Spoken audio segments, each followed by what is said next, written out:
In the mental health field, too often, we've made it seem as if it's just in your head. If the landlord can hijack the rent by 20%, that impacts people's mental health. Can't have a profit-driven mental health care system if we want our people to be connected and healthy.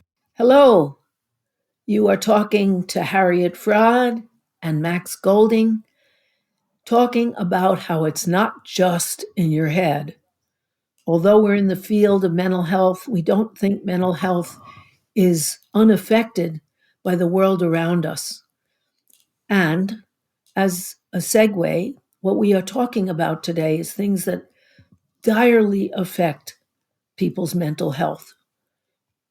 There are 5 basic needs everyone has to have in order to have mental health, because you can't always be frightened that you won't survive and still be relaxed and healthy and ready to receive the world. Our 5 basic needs as human animals are for nutritious food, clean water, clean air to drink, shelter to protect us from extreme heat or cold, which can include air conditioning or a decent furnace,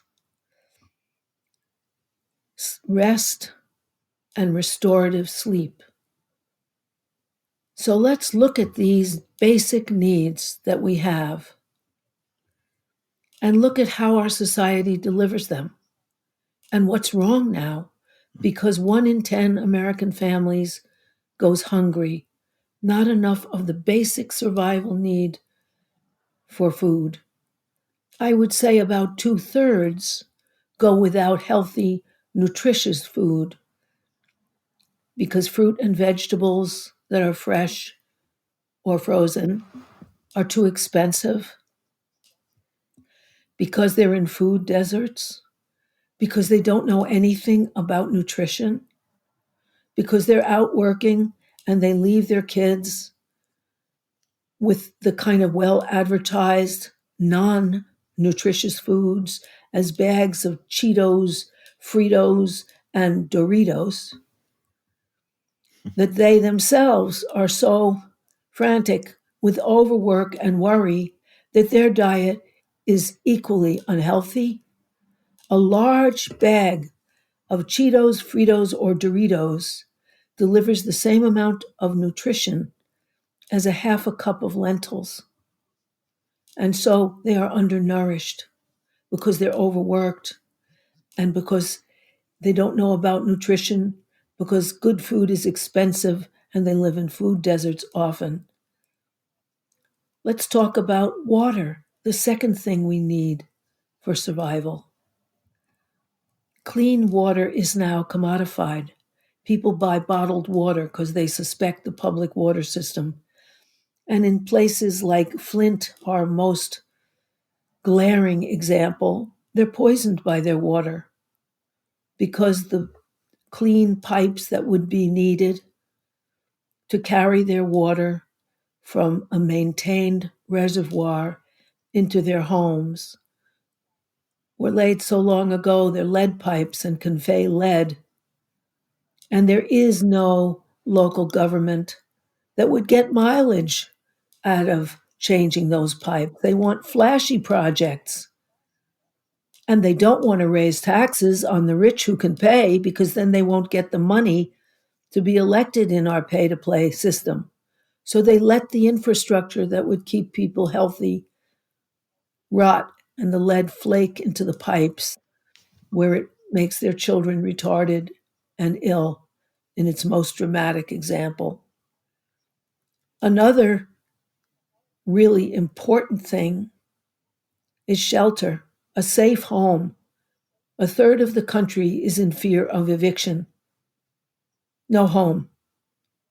And that, of course, ties into you're supposed to keep safe by washing your hands. If you don't have a home, you don't have a bathroom. And also sheltering in place. If you're homeless, you don't have a place to shelter that's reasonable either. And you don't have the third thing, temperature regulation against extreme heat and cold. On to clean air. If you're in a poor community, you're likely to live next to the highway, next to the incinerator, in a place where the air is not clean. That's why asthma rates in Black communities of poorer people, at least in New York, where I've studied it, are far higher than they are in richer neighborhoods, not surprisingly. And in terms of rest and restorative sleep, it's hard to sleep if you're afraid, if you're hungry, if you fear eviction, if your parents are fraught with tension over these issues, if it's too hot or too cold, or you're about to get kicked out and your basic needs are unmet. What has happened in our largely unregulated capitalism is that all of our basic needs are commodified. If you don't have the money, you can't afford to live or live and get your basic needs met. The only solution to that, which is covered in the Green New Deal, largely covered, is to take all basic needs out of the capitalist marketplace. Even in other capitalist countries, there's some recognition of that. Now, I should mention, in a capitalist country like France, you have an enormous socialist party and an active communist party and other parties. So that in France, you cannot get evicted between the months of December or March because it's too cold. Now, I'm not saying that's a solution to the problem, but at least there's some recognition that commodification of housing is not a good idea. And in every French town that I've been in, there's been an apartment complex that's not huge. It's maybe 12 apartments in a population of about 500, 600 people that are reserved for people who can't pay. That isn't enough, of course. But how could we get free or so regulated housing that they're not commodities? How could we keep housing off the housing market and nutritious food out of gourmet markets and into the average affordable marketplace? How could we get clean water where people don't have to buy it out of a bottle themselves? How could we get clean air? Because we switched from fossil fuels to healthier fuels like wind and solar. How can we get rest and restorative sleep if we're hungry and terrified that our basic needs will go unmet? Well, one thing we know, that isn't possible in a capitalist America. Let's take the housing market. As a New Yorker, I'm familiar with that. The real estate interests have so influenced and bought up our government, our governors and our mayors, that they won't even pass a 1% wealth tax on apartments in New York that cost over $20 million.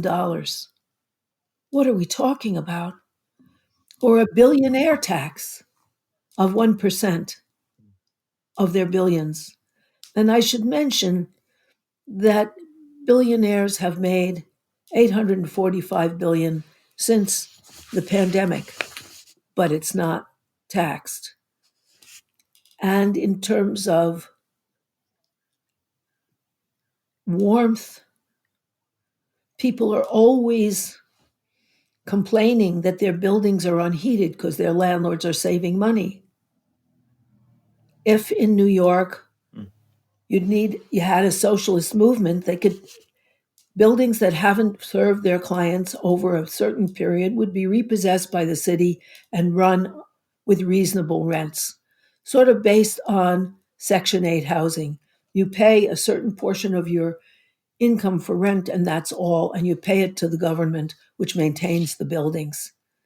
What is this? One of the things that U.S. capitalism has taught us is that commodifying our basic needs, like health at the moment, is a disaster.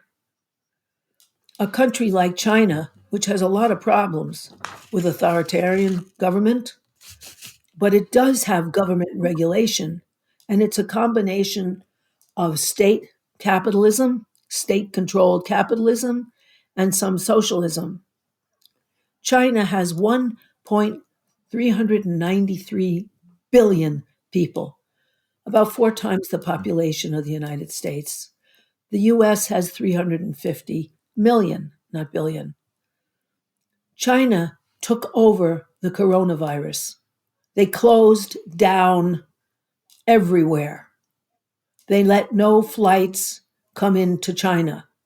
People were restricted to shelter in place. They were fed by the government. If they went out, they were punished by having their doors welded shut and the government delivered food to them. They, with their biggest population in the world, solved the coronavirus. Their capitalist, unchecked neighbor next door, India, is a hotbed of COVID. The Chinese had 6,500 people die of COVID out of their just about 1.4 billion people. The United States, as of this morning, had 293,000 dead. In Los Angeles alone, 1,000 homeless died. And that isn't because you're comparing our country to a little country that's completely controlled it, like New Zealand or Cuba. Nope. It's because we have unadulterated capitalism, that the airports were not closed so that commerce and money-making could continue. The cities were not closed down until it was too late, where COVID spread everywhere. As China, with all of its problems, built 12 hospitals in the area of Wuhan and wiped out the coronavirus. Just in New York alone, they eliminated 20,000 public hospital beds. And there are insufficient facilities. China tracked, traced, and treated every person who had COVID. And they did not allow people to enter or leave the country when they were afflicted by COVID in the very beginning. Now you see pictures of Wuhan. People are going about life as usual because they can. We aren't, because our government wanted to keep those workplaces open, even if it meant that the meat packers died because they were closed together in a COVID environment, that the nursing home staff and patients die en masse so that the nursing home owner, one of the biggest in the United States, who was very tight with Trump, could continue to profit. That can't happen. You cannot leave life up to profit. And that's true with every single one of our needs. Within, I think it's 30 years, China will have no more fossil fuels. Their energy needs will be made by a new combustion process they have invented, and that does not create pollution, plus wind and solar. China can transport its people with its 12 fast train lines. The United States has none. Europe has several. The United States has none. The Chinese now have a more advanced technology now. They have 6th generation and almost 7th generation electronic communications. Capitalism holds us back in every area. Our country is failing. Our people are sickening and dying every year. The United States death rate goes up. Their lifespan goes down. We're now exactly on par with Cuba, a socialist country which is terribly poor. And our child death rates are higher than Cuba's because they have one doctor for every 12 people and invest in health. What we really need is we really need a Green New Deal, the way Markey and Ocasio-Cortez have spelled out. And in that Green New Deal is a guarantee of all the basic necessities of life, which we can't achieve without socialism. But also there's another factor. As people in the mental health field, Max and I are aware that people need connection as a mental health necessity, not as a survival necessarily as a survival need, but they need connection. The more you have capitalist exploitation of people and inequality, the top 1% is utterly disconnected from the lives of the majority, the people who Hillary Clinton dubbed a basket of deplorables, deplorable because they can't afford the necessities of life. The majority of people in America are anxious and upset because of what they call ALICE, assets limited, income constrained, economically impoverished. They barely make ends meet and have constant anxiety and fear. Now, some of them, Trump supporters, deal with this by supporting, within the very narrow band of two capitalist choices, the one that's the most different, the most angry, the one who captures their emotional sense of being robbed of the bases of their lives. And that was Trump. They could ignore his robbing them. They admired that he was a con man and didn't notice they were the ones conned because they were so desperate for their psychological survival.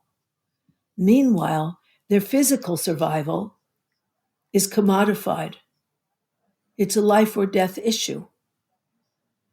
And it's a mental health issue as well as a physical health issue. So that would be an introduction to the topic that we need to think about.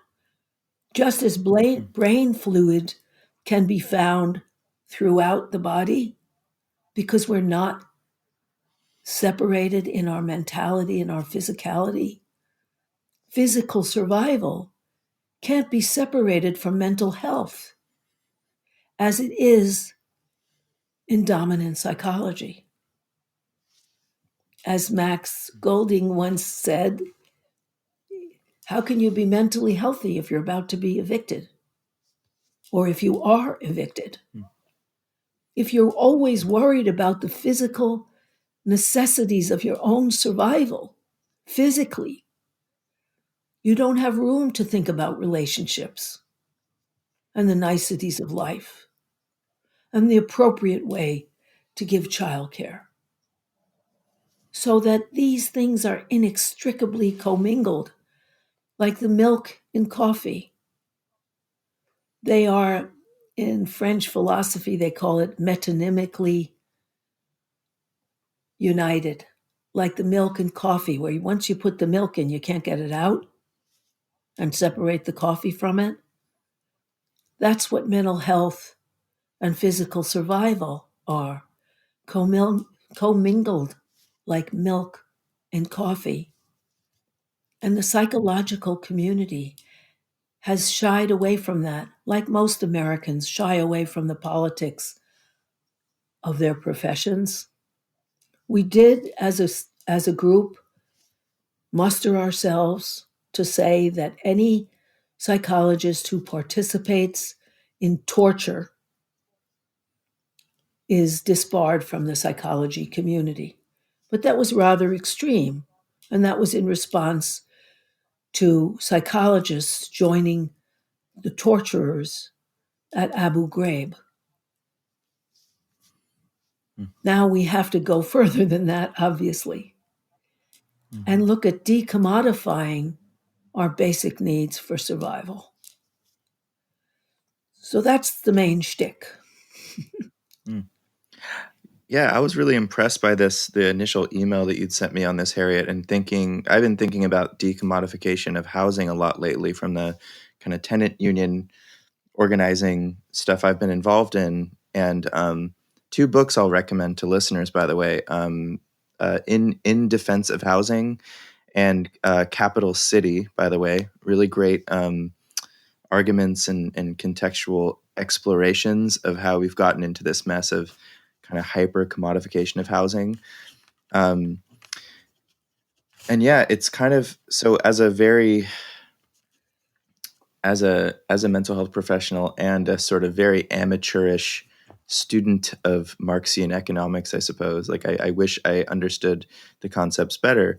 I've been trying to wrap my head around these concepts. Like when you go from commodification to decommodification, like I still don't fully understand in my own head what that looks like. And so maybe we can open that a little Yes. bit, Harriet. But like, so let's say just for housing, right? Because you looked at different areas. You were talking about food, water, shelter, housing, Right. regulation of temperature, air. But just real quick with housing, because I've actually been engaging, even actually talked with my girlfriend about this. Like I asked her, like, what would you think as somebody that's not this like manic activist person like me? Like, what do you think if we switch the entire housing economy into the hands of public housing? And she said, she's gonna get pissed at me for like repeating this on air, but she said, she's like, well, you know how the DMV really sucks? What if it just turned into that? It was like to find a place to live, it felt like you're going to the fucking DMV. And I was like, oh man, maybe we shouldn't decommodify housing. That sounds terrible. But I kind of thought about it more because I was like, okay, is that what it would look like? And also, is that what decommodification of housing means? Like to just basically move all housing into like No. local housing authorities and just fund them better or something. So I think there's a lot of different views on what decommodification of housing looks like and can look like and should look like, but there's a diversity of ideas there. But just in that realm of housing, I don't know if you have other I do have ideas on that, Harriet. I do, because I think that your girlfriend is correct. You look Mm, what happened in the Soviet Union. The reason it collapsed is it became a state capitalism where the state took over the workplaces and allocated to a bunch of bureaucrats the decisions that mm, shape people's lives. And those bureaucrats became corrupted as mm, power and non accountability corrupts. A great idea in our Constitution is checks and balances. They didn't check and balance the amount of wealth people have, unfortunately, so they couldn't buy people's votes, but still, checks and balances are very important. And if you have a vast, powerful bureaucracy, you don't have sufficient checks and balances. I think we would mm, have to switch, and I think you agree because we've talked about it, to a co op mm. model, the way Yeah. Richard Wolff suggests. Whereas, so that your housing unit would be a co op where everyone would have to participate, because that would Mm, be mandatory about the decisions. mm, What do we do with the rental we get? How do we allocate space? How do we mm, invest that rental in making sure that this building is kept up? What can we and can't we charge each other and ourselves? What do we put aside? Because that investment in your housing is very different from being in a vast housing project where you feel you have no mm. control. The Yeah. one thing that is mandatory in a co op model is participation. Nobody gets Mm, away with not participating. mm, And that people elect in their co ops representatives on a higher and higher level. And none of those representatives gets a huge salary, more than the average people they represent. Very important. And they all can be recalled. That's the way it is in the city of Mondragon, which has the seventh biggest economic impact in the country of Spain. Mondragon is a collection of 104 co-ops that are connected and give each other super health insurance and pensions, even though there are those things in Spain, they augment them. And wherever you work in a co-op, if that co-op can't succeed, you get a job in a different co-op. And if you're messing up on the job, your colleagues talk to you about it and urge you. And if you still do, you're sent away to some rehab. But they said that almost never happens because the pressure of your colleagues working next to you is enough. When I was there, I said, well, what if the person next to you is drunk so that they don't do their job? They meet with the people they work with and work out a plan. So you're not alone with your problem. And in one or two cases in their history, wow, I think it's since the early 1950s, people have had to be sent away to rehabs and then come home. But they have never failed. It does sound a little bit less like when I think of the common workplace of you either file a report to HR or you do some kind of weird kind of impersonal go over somebody, go somewhere in the chain of the hierarchy, find you do that kind of thing to deal with like a coworker that you're not happy about.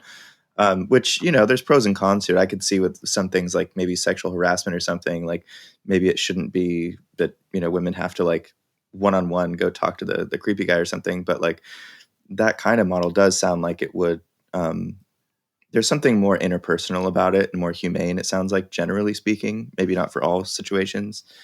But I wonder for like a housing situation. I was walking around my neighborhood this morning and I saw this maintenance guy fixing something in a local apartment where he was doing some landscaping stuff and then he was toggling with the water. I don't know if he was just watering or if he was fixing a water thing.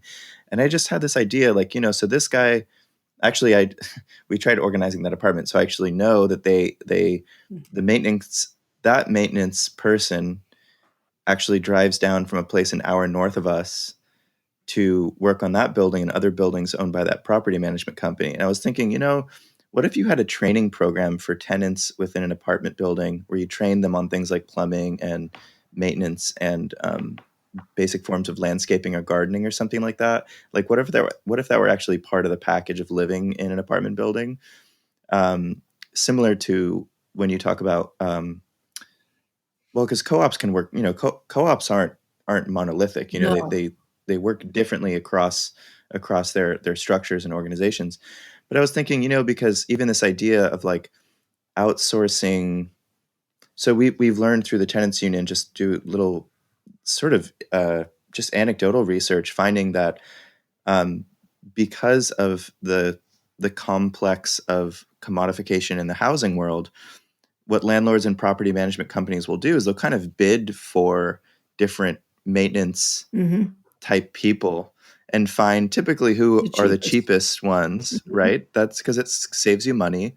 And so, for example, the guy that drives down from Lompoc, it's like a kind of a smallish rural town, an hour north of Santa Barbara. Lompoc is a pretty cheap. You don't have to pay people in Lompoc as well as you do in Santa Barbara. So of course they're going to outsource it to Lompoc and have people come down. And we've heard from tenants that sometimes the quality isn't great when the maintenance people do stuff. Well, that also benefits the landlords because if the thing has to get fixed again, even though that's going to cost them a little bit in maintenance, there's always, well, I guess the argument can go both ways. I was going to say that over time it saves them money. Maybe it could cost them money, but there's one theory that like the more screwed up your housing is, the more tenants will eventually leave, and you can just put a fresh coat and you can hike the rents. So I don't know. That's true. Almost conspiracy theory. But in any case, if you did sort of decommodify this whole process and you said, well, why don't we get the people who actually live here to sort of create an incentivization program, training program, so people actually know how to take care of things where they live. And like you're saying, they're basically required to, because part of you living here, instead of it being exorbitant rent, it's just going toward paying banks for mortgages and paying property management companies who don't do very much of anything anyway, or just paying owners who just sit on their ass and own stuff and make money by owning. You pay significantly less, but you're also required to actually learn how to take care of the place so it doesn't fall apart. Yeah. I could see that I working could out. see I it don't. possible too. However, I think that's Yeah. the kind of decision that the co-op should do cooperatively when they meet. The Right. representatives of, well, everyone in the co-op would vote on and discuss these things. Should we spend Yeah. this money that we pay into the common fund on getting Right. a reasonable maintenance company, or on doing that at the Mhm. same time as we get basic plumbing and electricity? Uh, Right. does do it yourself then mess up everybody else's plumbing if you mess it up? Sure. But at least you would have the Yeah. decision making power that would be on something other than just profit for yourself. It would be Right. the benefit of all. That is the point. And you'd never outsource jobs to companies that don't care and people who are so underpaid and take out their rage by doing a crappy job. You Right. know, you have to Right. really say, look, let's have democracy at work. Let's have democracy where we live. Let's have democracy everywhere, where the people who are most affected make the decisions. And some people feel, Mhm. well, I don't know enough. Of course they do.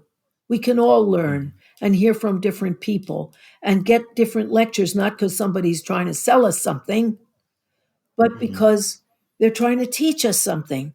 I remember Mhm. once sitting in at the Central Labor Council in New Haven, Connecticut, where they invited candidates to speak about what they would do for labor.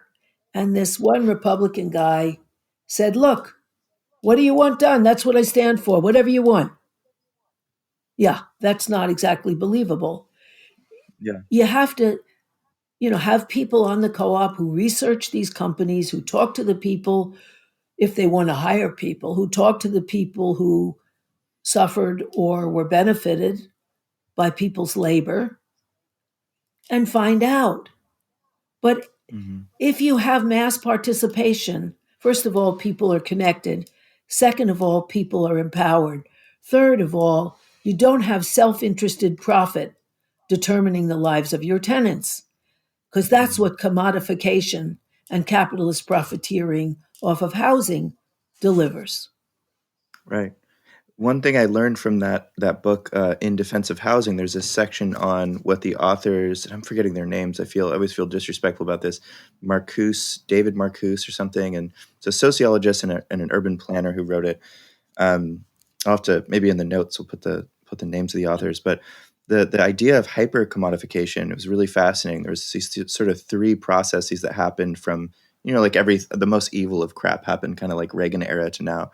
But right around that time, there were these a sequence of deregulation processes that led to financialization processes that led to globalization processes, and the deregulation was basically turning the mortgage world and banks into this like Wild West phenomenon.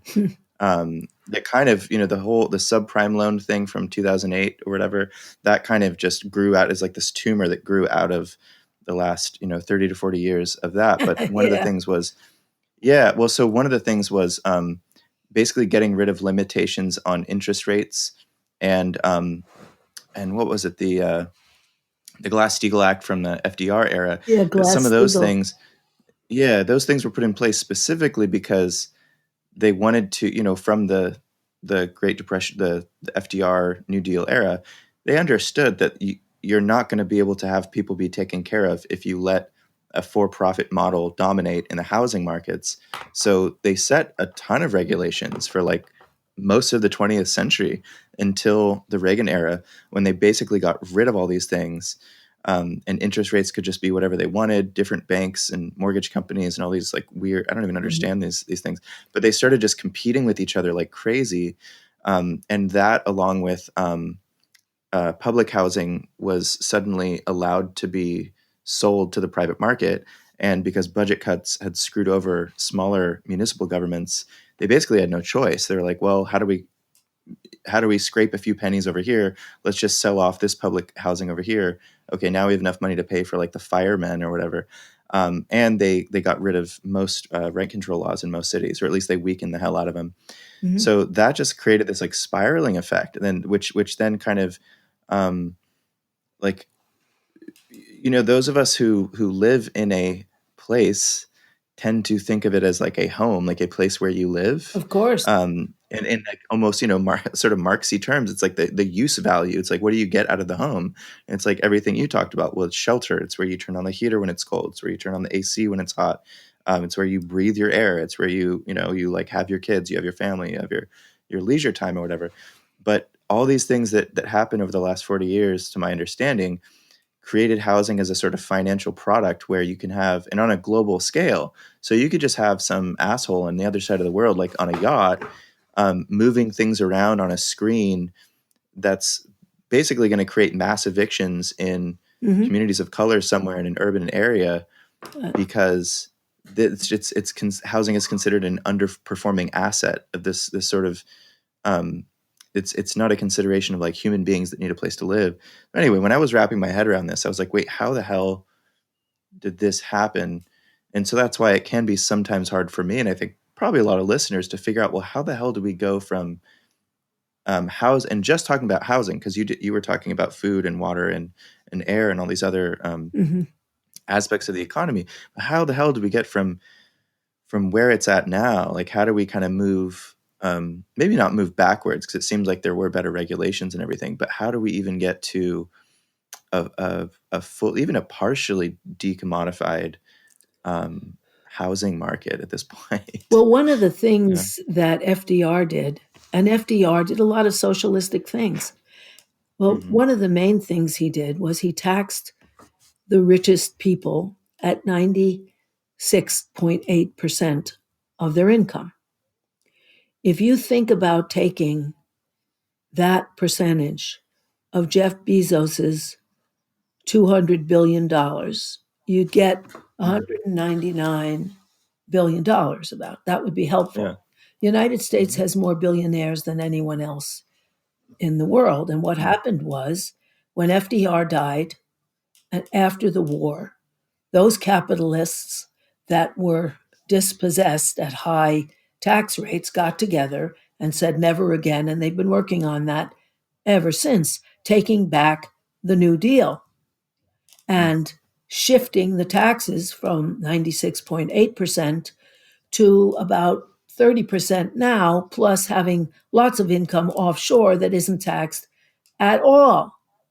So that Mm. one of the things you'd need to do is make sure that they were taxed, and that the people deciding on the tax and distributing the tax were a co-op with ties to the mass of people in the United States. What you had after World War II, when the capitalists were determined to reassert their dominion, you had mass communications that were highly sophisticated, computers, faxes, international phones. You had fast jet travel, and you could outsource well paid American jobs to third world countries like China, where the highest paid in the area at $3.50 an hour instead of $30 $35 an hour. And you could make vast money and come back and buy the political apparatus in the United States, which is for Mm. sale. Mm. No one can run without tens of thousands of dollars, or in case of the presidency in higher office, billions. Mm. And one owes, you owe your soul to the company store that gave you the money, right? And that Yeah. would have to be changed. We'd have to have proportional representation. So if a certain proportion of the electorate were socialists, they'd get that many representatives. Were capitalists, that many representatives. Were fascists, Mm. that many. Anarchists, that many. So you wouldn't have the domination of two parties, and you couldn't allow money in Mm. elections, which they don't in Germany and France. I mean, sometimes they get caught taking money, then they're out. But Mm. that has to be against the law. It can't be the best democracy money can buy. These things would have to be redone so that the rich don't own it all, Yeah. and money can't buy everything. Well, I'm curious. I'm realizing we're gonna have to jump into the other thing in a minute, but Yep. this question, we got into it a little bit in the email, and maybe any listeners, it's like that have thought about this a lot, or I mean, maybe we can bring Rick on at some point, because this idea, the social democracy idea, there's debates on the left sometimes of this idea of like, okay, if you just tax the hell out of the rich, you take 95% of the money that the 1% has, and you throw it into social programs and everything. This is what FDR did. It's what I think the Nordic model essentially is, and what a lot of the Western European countries are. Some people refer to this. They say it's not actually socialism. It's social democracy. I mean, something I haven't been able to figure out in my head is like, well, doesn't that then mean that you have to have like you have to have rich people that are in a very strong capitalistic economy to then sort of rob them of their wealth to like redistribute? Like, how do you sustain that? I don't think Right? I so. don't know, because I don't know. Okay. I don't think so, because if you look at a country like Cuba, where the mass of people were overwhelmingly poor, Mm, they've been able to redistribute what they have so that every child mm, gets milk, so that every child who has a talent gets lessons in music or mm, dance or whatever, and to mm, have an egalitarian society, not completely egalitarian, but so much more egalitarian from sharing what there mm. was. And there isn't much in Cuba. Sugarcane, okay. Yeah. Mm, And that's possible. New Zealand mm, isn't a crazy, wild, rich country. Neither mm, is Iceland or Finland. mm, But what they decided, for example, when their banks collapsed in 2008, like the other banks in the United States that were bailed out by our Treasury while the homeowners weren't, they decided to vote as a collective, to vote on, do we want to belt tighten and just eat local products, or do we want to have austerity? They all voted for, okay, eat more fish, we're an island, have more homegrown and homemade things, don't import and have to get extra dollars. We'll do it together. And we'll mm, put those banksters, they called them, in jail, who mm, squandered our money, rather than mm, reward them with mm, billions and starve the rest of us. I think if mm. what you have is shared, you don't need great big capitalists. You just need to share what you have. And our Right. country's rich. So if we share what we have and they took, we'd have plenty. And I think it's so tragic that like just the really basic Marxist concepts, which I only probably in the last 1 to 2 years really started wrapping my head around, like so this concept of like, well, where does money come from? Where does wealth come from? Where does value come from? Mhm. If you really think about it, all the money that the billionaires have is just money that was pulled up. If you almost just think of like a Mhm. string or something that's going all the way to the very bottom of the hierarchy of their workplaces, they're extracting value upward from the work that's done by the people at the bottom, that they're able to, specifically by not paying the workers the full value of that work, they're able to save more money and then put it to the top. If that's all money really is, then That's right. It's the value that then workers have made. yeah, so like logically, just from that, it's almost like a simple math equation. From that, it's like, well, what if you just made it so the surplus value stays at the bottom from day one, Mhm. and then the people that actually did the work to create the value actually get to decide democratically on Exactly. what gets done with that surplus of whatever is Right. produced, And then which is you, just the basic. That's the basic socialist idea. There's nothing big or scary about it. That's why there's the hammer and the sickle. It's like the farmers and the industry workers and stuff. It's just basic stuff. it's very Um, basic. You learned it in kindergarten. You're supposed to share, you but know? then somehow, yeah, but then somehow it's like, we just weren't, and we weren't allowed to study Marx and stuff through our school. No. I have a friend who actually came here from Canada, and she was asked if she's a member of the Communist Party. They still have that question in the immigration Yeah. applications from the McCarthyist era. Yeah. Oh, They not won't. surprised. presumably they won't let you in if they say you're a member of a communist party. So, It's, well, what we have to be experienced. continued. Yeah, because what we have experienced is between 1979 and now, 2020, wages for the top 1% went up 160%.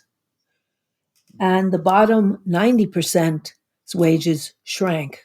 Either they were flat and inflation ate them up, or they were actually lowered real wages. So we've allocated up. We have to reallocate and share. We should cut it because we got to Right. talk to those. So dear listeners, we're about to jump into another podcast with these guys called Leaflets. They have great YouTube videos. Check them out. Just YouTube search Leaflets. If you had any questions or comments or concerns about anything we said in this episode, email us at itsnotjustinyourhead.com. Shout out to Liam, who is now helping us with editing and social media. And if you want to support our program, go to patreon.com/itsnotjustinyourhead.